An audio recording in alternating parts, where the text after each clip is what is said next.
Testemunhos Seletos, volume 1, capítulo 100.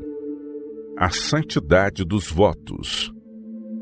A breve, mas terrível história de Ananias e Safira foi traçada pela pena da inspiração para benefício de todos quantos professam ser seguidores de Cristo. Essa importante lição não tem penetrado suficientemente no espírito de nosso povo. Seria proveitoso para todos considerarem refletidamente a natureza da séria ofensa pela qual esses culpados foram postos como exemplo.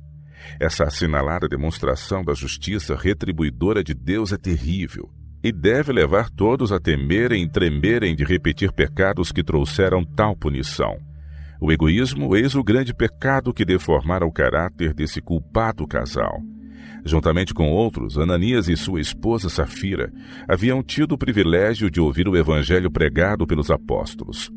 O poder de Deus apoiava a palavra falada, apoderando-se de todos os presentes profunda convicção. A enternecedora influência da graça de Deus tivera sobre o coração deles o efeito de libertá-los do seu apego egoísta às posses terrenas.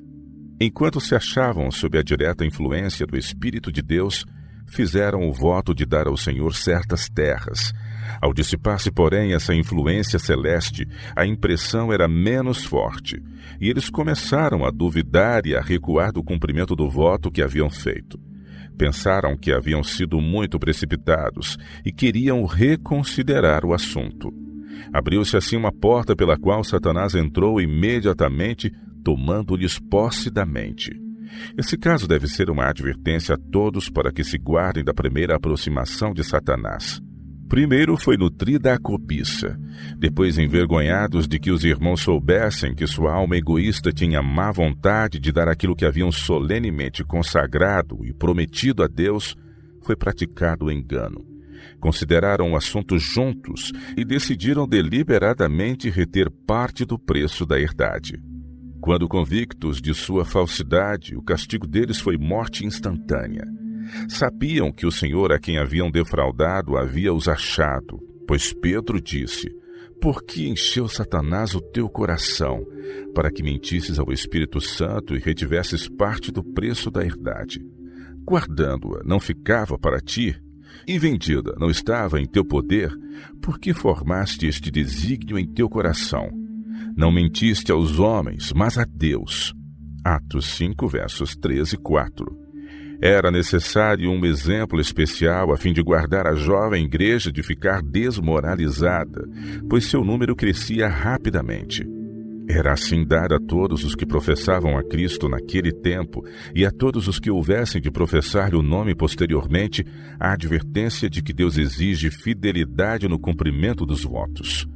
Não obstante esse assinalado castigo do engano e da mentira, no entanto, os mesmos pecados têm sido muitas vezes repetidos na igreja cristã e se acham largamente disseminados em nossos dias.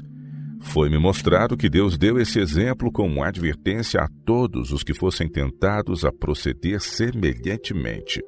O egoísmo e a fraude são diariamente praticados na igreja no reter de Deus aquilo que ele reclama, roubando-o assim e entravando suas disposições para difundir a luz e o conhecimento da verdade pela extensão e largura da terra. Manter a obra de Deus. Em seus sábios planos, Deus fez com que o progresso de sua obra fosse dependente dos esforços pessoais de seu povo e de suas ofertas voluntárias. Aceitando a cooperação do homem no grande plano da salvação, conferiu-lhe insígnia e honra. O pastor não pode pregar a menos que seja enviado. A obra de comunicar a luz não depende unicamente do pastor. Toda pessoa, ao tornar-se membro da igreja, compromete-se a ser representante de Cristo mediante o viver a verdade que professa. Os seguidores de Cristo devem levar avante a obra que ele lhes deixou a fazer quando ascendeu ao céu. Importa que se apoiem às instituições que são instrumentos de Deus no promover sua obra na terra. Devem-se construir igrejas, estabelecer escolas e aparelhar as casas editoras com os meios necessários à realização de uma grande obra na publicação da verdade a ser propagada por todas as partes do mundo. Essas instituições são ordenadas por Deus e devem ser mantidas com dízimos e ofertas liberais. À medida que a obra se dilata, necessitar-se-ão de meios para que ela avance em todos os seus ramos. Os que se converteram à verdade e se fizeram participantes de sua graça podem tornar-se coobreiros de Cristo mediante sacrifícios e ofertas a ele feitos voluntariamente. E quando os membros da igreja desejam em seu coração que não haja mais pedidos de meios, estão na realidade dizendo que ficam satisfeitos com a falta de progresso da causa de Deus. O caso de Jacó. E Jacó votou um voto dizendo: se Deus for comigo e me guardar nesta viagem que faço, e me der pão para comer e vestidos para vestir, e eu em paz tornar a casa de meu pai, o Senhor será o meu Deus, e esta pedra que tenho posto por coluna será a casa de Deus, e tudo quanto me deres certamente te darei o dízimo. Gênesis 28, versos 20 a 22. As circunstâncias que moveram Jacó a fazer este voto ao Senhor eram idênticas às que levam homens e mulheres a fazerem votos a Deus em nossos dias. Por meio de uma ação pecaminosa, obtivera a bênção que ele sabia lhe fora prometida pela firme palavra de Deus. Assim fazendo manifestar a grande falta de fé no poder de Deus para realizar seus desígnios, por mais desanimadoras que fossem as aparências no momento. Em vez de colocar-se na posição que ambicionara, viu-se obrigado a fugir para salvar a vida da ira de Esaú. Levando consigo apenas um cajado, devia atravessar centenas de quilômetros por uma região deserta. Desfaleceu-lhe o ânimo e sentiu-se tomado de remorsos e timidez, buscando evitar os homens a fim de que o irmão irado não lhe viesse a descobrir a pista. Não possuía a paz de Deus a confortá-lo, pois atormentava-o a ideia de haver perdido a proteção divina. Vai declinando o segundo dia de sua jornada. Jacó sente-se fatigado com fome, sem lar e julga-se desamparado por Deus. Sabia haver trazido isto sobre si mesmo em consequência de seu errado procedimento.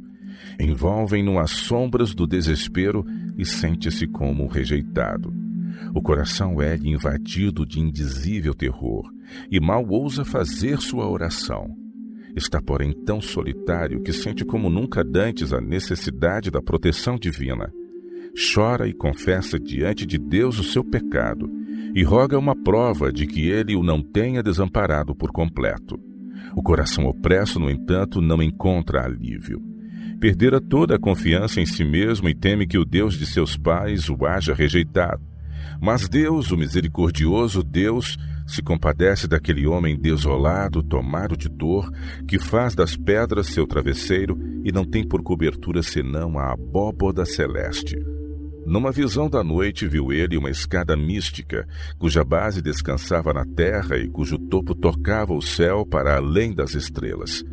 Anjos mensageiros subiam e desciam por essa escada de brilho refulgente, indicando-lhe o meio de comunicação entre a terra e o céu. E aos seus ouvidos chega uma voz que lhe renova a promessa de misericórdia e proteção e de bênçãos futuras. Quando Jacó despertou desse sonho, disse: na verdade o Senhor está neste lugar, e eu não o sabia. Gênesis 28, 16. Olhou em volta de si como se esperasse ver os mensageiros celestes, mas seu olhar ansioso, errante, não divisou senão o indeciso contorno dos objetos terrestres e em cima o céu repleto de estrelas cintilantes. A escada e os luminosos mensageiros haviam desaparecido, e só com a imaginação podia ele ver a gloriosa majestade do alto. Jacó ficou tomado de respeito diante do profundo silêncio da noite e sentiu a vívida impressão de que se achava na imediata presença de Deus. O coração encheu-se-lhe de gratidão por não haver sido destruído. Não pôde mais conciliar o sono aquela noite. Um profundo e fervoroso reconhecimento impregnado de santa alegria invadiu-lhe a alma. Então levantou-se Jacó pela manhã de madrugada e tomou a pedra que tinha posto por sua cabeceira e a pôs por coluna e derramou azeite em cima dela. Gênesis 28, 18. E ali fez ele seu voto solene a Deus. A manutenção do voto. Jacó fez seu voto enquanto se achava refrigerado pelos orvalhos da graça e revigorado pela presença e afirmação da promessa de Deus. Após haver se dissipado a glória divina, teve tentações como os homens de nossos tempos. Foi, no entanto, fiel ao voto que fizera e não abrigou pensamentos quanto à possibilidade de ser libertado do que prometera. Poderia haver raciocinado em grande parte, como fazem hoje os homens, que aquela revelação fora apenas um sonho, que ele estava indevidamente emocionado quando fizera o voto e que, portanto, não era necessário guardá-lo, mas assim não fez. Longos foram os anos transcorridos até que Jacó ousasse volver a seu país. Ao fazê-lo, porém, desempenhou-se fielmente de sua dívida para com o Senhor. Tornara-se rico e grande soma de seus bens passou ao tesouro de Deus. Muitos falham hoje no ponto em que Jacó teve êxito. Aqueles a quem Deus tem dado mais, têm mais forte inclinação de reter o que possuem, visto deverem dar importância proporcional a seus bens. Jacó deu o dízimo de tudo quanto possuía, e depois calculou o dízimo que usara e deu ao Senhor o benefício daquilo que estivera usando para o seu próprio proveito durante o tempo em que estivera em terra pagã e não pudera pagar seu voto. Isto representava uma grande soma, no entanto, ele não hesitou. O que votara ao Senhor não considerava como seu, mas do Senhor. Segundo Deus havia prosperado. Segundo a importância concedida, será a soma requerida. Quanto maior o capital confiado, tanto maior a dádiva que Deus requer que lhe seja devolvida. Caso um cristão possua 10 ou 20 mil dólares, os direitos de Deus sobre ele são imperativos no sentido de dar não somente a proporção relativa ao sistema dizimal, mas de apresentar-lhe as ofertas pelo pecado e as ofertas de gratidão. A dispensação levítica se caracterizava notadamente pela santificação da propriedade. Quando falamos do dízimo como uma norma de contribuição dos judeus para fins religiosos, não falamos com compreensão. O Senhor colocava seus direitos como o primeiro dever, e em quase todos os artigos era-lhes lembrar o doador mediante o preceito de fazer-lhe devoluções. Exigia-se-lhes que pagassem o resgate dos primogênitos, das primícias dos rebanhos e das colheitas. Cumpria-lhes deixar os cantos de suas searas para os destituídos de bens. Qualquer coisa que lhes caísse das mãos ao fazerem a cega era deixado para os pobres, e a cada 7 anos as terras deviam ser deixadas livres, ficando para os necessitados o que elas produzissem espontaneamente. Além disso, havia as ofertas sacrificais, ofertas por ofensas, ofertas pelo pecado e a remissão a cada 7 anos de todas as dívidas. Havia também numerosas despesas com hospitalidades e dádivas aos pobres, e havia impostos sobre suas propriedades. A determinados períodos, a fim de conservar a integridade da lei, o povo era entrevistado quanto à sua fidelidade no cumprimento dos votos que haviam feito. Uma conscienciosa minoria devolvia a Deus cerca de 1/3 de toda a sua renda para benefício dos interesses religiosos e dos pobres. Essas exigências não se limitavam a uma classe particular do povo, tocavam a todos, sendo proporcionais às posses da pessoa. Além de todos esses donativos sistemáticos e regulares, havia objetivos especiais que pediam ofertas voluntárias, como para o tabernáculo construído no deserto e o templo erigido em Jerusalém. Esses pedidos vinham de Deus até o povo e tanto serviam para a manutenção de seu serviço quanto para o próprio bem deles. Despertamento para o dever. Importa que haja entre nós, como um povo, um despertamento nessa questão. Poucos são os homens que sentem doer a consciência se negligenciarem o dever quanto à beneficência. Poucos apenas são possuídos de remorso por roubarem diariamente a Deus. Caso um cristão deliberada ou acidentalmente pague menos do que é devido a seu próximo, ou se recuse a liquidar uma dívida honesta, sua consciência, a menos que se ache cauterizada, há de perturbá-lo. Ele não pode sossegar ainda que ninguém seja sabedor do fato senão ele próprio. Há muitos votos negligenciados e promessas por pagar, e no entanto quão poucos sentem a consciência turbada por causa disso. Quão poucos experimentam o sentimento de culpa por essa violação do dever. Precisamos sentir novas e mais profundas convicções a esse respeito.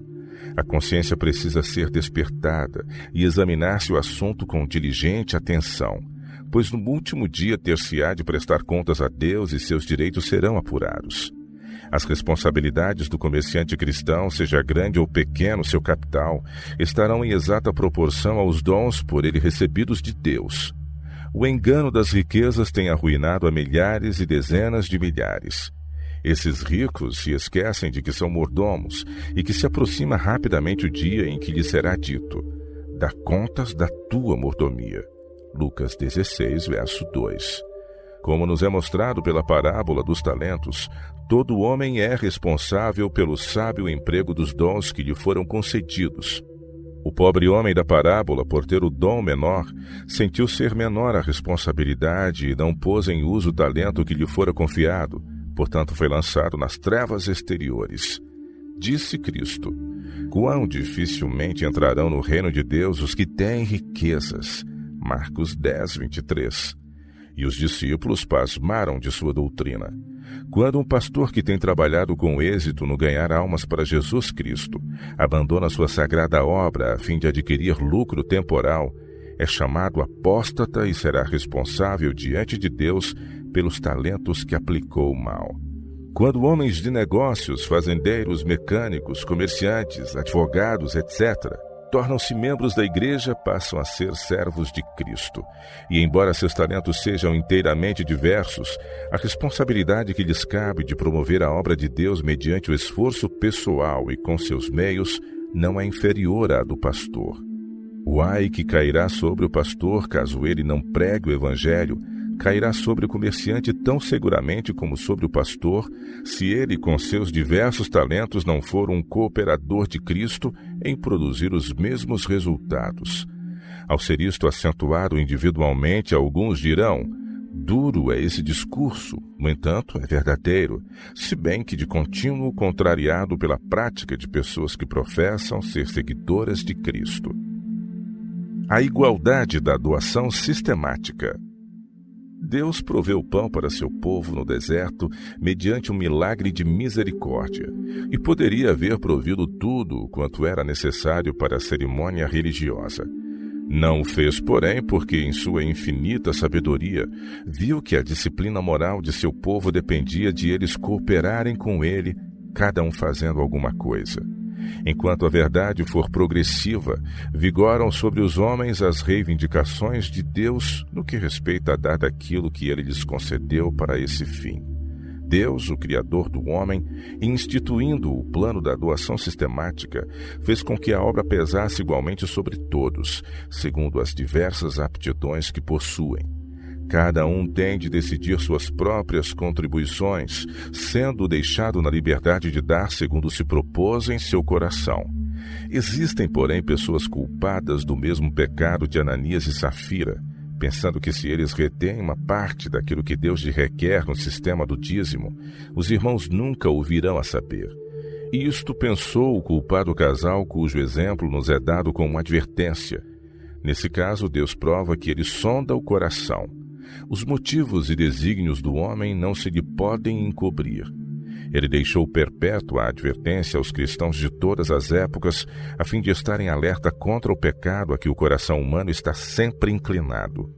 Embora não sejam notadas hoje as demonstrações do desagrado de Deus às repetições do pecado de Ananias e Safira, o mesmo pecado é tão odioso aos olhos de Deus como então, e será com a mesma certeza cobrado do transgressor no dia do juízo, e muitos sentirão a maldição de Deus mesmo nesta vida. Quando se faz uma promessa à causa, isso é um voto feito a Deus e deve ser mantido como sagrado. À vista de Deus não é nada menos que sacrilégio aproveitar-nos para o próprio uso daquilo que foi uma vez votado para promover sua sagrada obra. A santidade dos compromissos. Quando um compromisso verbal ou escrito foi tomado em presença de nossos irmãos, de dar determinada importância, eles são as testemunhas visíveis de um contrato feito entre nós e Deus. A promessa não foi feita ao homem, mas a Deus, e é como uma nota escrita dada a um próximo. Nenhuma letra legal é mais obrigatória para um cristão quanto ao pagamento do dinheiro do que uma promessa feita ao Senhor. As pessoas que assim se comprometem com os seus semelhantes não pensam em geral em pedir libertação dos compromissos. Um voto feito a Deus, doador de todas as dádivas, é ainda da maior importância. Então, por que havemos nós de buscar ser dispensados de nossos votos a Deus? Considerará o homem seu voto menos obrigatório pelo fato de ser feito ao Senhor? Porque esse voto não será levado a juízo nos tribunais de justiça. É ele menos válido? Há de um homem que professa estar salvo pelo sangue do infinito sacrifício de Jesus Cristo roubar a Deus? Não são seus votos e suas ações pesados nas balanças da justiça, nas cortes celestes? Cada um de nós tem um caso pendente no tribunal do céu. Há de a direção de nossa vida contrabalançar as provas que nos são contrárias? O caso de Ananias e Safira foi do mais agravante caráter. Guardando parte do preço, mentiram ao Espírito Santo. Da mesma maneira, pesam culpas sobre todo o indivíduo proporcionalmente às ofensas dessa natureza. Quando o coração dos homens é abrandado pela presença do Espírito de Deus, eles são mais susceptíveis às impressões do Espírito Santo e tomam resoluções no sentido de negar ao próprio eu e sacrificar-se pela causa de Deus. É quando a luz divina ilumina o mais íntimo do espírito com clareza e poder incomuns que os sentimentos do homem natural são vencidos, que o egoísmo perde sua força sobre o coração e despertam-se desejos de imitar o modelo Jesus Cristo no exercer beneficência e abnegação. A disposição do homem naturalmente egoísta torna-se assim bondosa e compassiva para com os pecadores perdidos, e ele faz um voto solene a Deus, como fizeram Abraão e Jacó. Nessas ocasiões acham-se presentes anjos celestes. O amor para com Deus e as almas triunfa sobre o egoísmo e sobre o amor do mundo. Isso especialmente quando o pregador, no Espírito e poder de Deus, apresenta o plano da redenção, estabelecido pela majestade do céu no sacrifício da cruz. Podemos ver pelos textos seguintes como o Senhor considera a questão dos votos.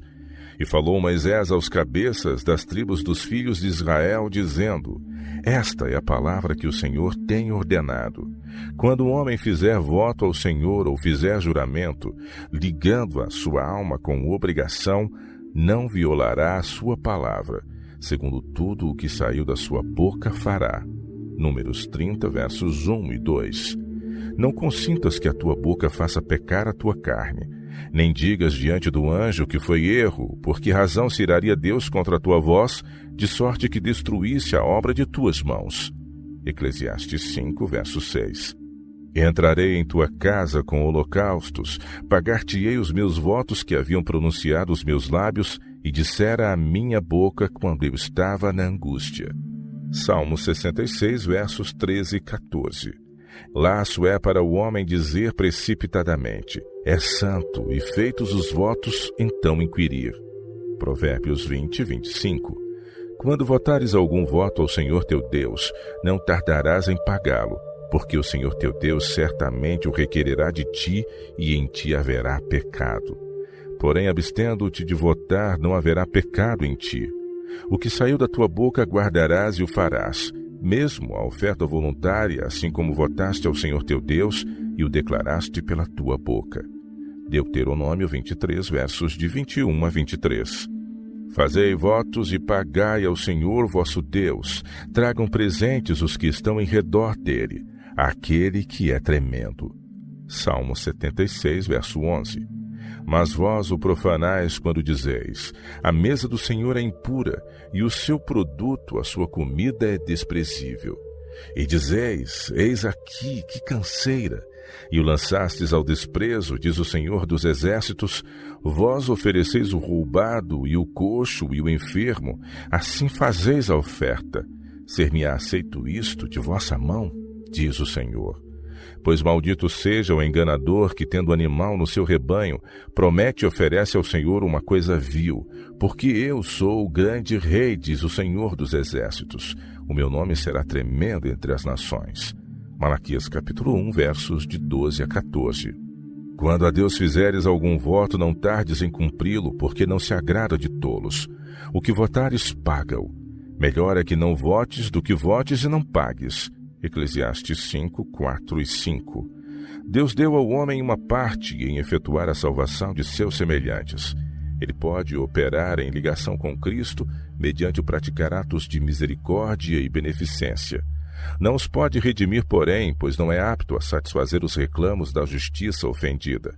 Isto unicamente o Filho de Deus pode fazer, pondo de parte sua honra e glória, revestindo sua divindade com a humanidade e vindo à terra para se humilhar a si mesmo e derramar o próprio sangue em favor da raça humana. Ao comissionar os discípulos a irem por todo o mundo e pregarem o Evangelho a toda criatura, Marcos 16:15, Cristo designou aos homens a obra de propagarem o Evangelho. Enquanto, porém, alguns vão a pregar, ele pede a outros que lhe atendam às reivindicações quanto aos dízimos e ofertas com que se possa sustentar o ministério e disseminar a verdade impressa pela terra inteira. Isto é um meio pelo qual Deus quer exaltar o homem. É justamente a obra de que ele necessita, pois moverá as mais profundas simpatias de seu coração, chamando à ação as mais elevadas faculdades do espírito. O homem, instrumento de Deus. Tudo quanto na terra existe de bom foi aqui colocado pela generosa mão de Deus como expressão do amor que vota ao homem. Os pobres são seus, e sua é a causa da religião. Ele pôs meios nas mãos dos homens para que seus divinos dons manem por intermédio de condutos humanos no realizar a obra a nós designada em salvar nossos semelhantes. Cada um tem uma tarefa assinalada no grande campo, e todavia ninguém devia conceber a ideia de que o Senhor depende do homem. Ele poderia proferir a palavra e todo filho da pobreza ser enriquecido. No momento, poderia ele curar a raça humana de todas as suas doenças. Poderia dispensar todos os pastores e tornar os anjos embaixadores de sua verdade. Poderia haver escrito a verdade no firmamento, ou impresso nas folhas das árvores e nas flores do campo, ou poderia com voz audível havê-la proclamado do céu. O onisciente Deus, no entanto, não escolheu nenhum desses meios. Sabia que o homem precisava de ter algo a fazer de modo a que a vida lhe fosse uma bênção. O ouro e a prata pertencem ao Senhor, e ser-lhe-ia possível fazer chover os mesmos do céu, se assim quisesse. Em lugar disto, no entanto, ele fez o homem seu mordomo, confiando-lhe meios, não para serem amontoados, mas empregados em benefício dos outros. Assim torna ele, o homem, o instrumento pelo qual distribui suas bênçãos na terra. Deus planejou o sistema de beneficência a fim de que o homem se tornasse como seu Criador, benfazejo e de caráter altruísta, vindo a ser afinal participante com ele da recompensa eterna e gloriosa. Deus opera por meio de instrumentos humanos, e quem quer que desperte a consciência dos homens, induzindo-os às boas obras e ao real interesse no avançamento da causa da verdade, não faz por si mesmo, mas pelo Espírito de Deus a operar nele. As promessas feitas em tais circunstâncias são de um caráter sagrado, sendo fruto da operação do Espírito do Senhor. Ao serem esses compromissos satisfeitos, o céu aceita a oferta, e esses obreiros liberais são creditados pela importância investida no banco celeste.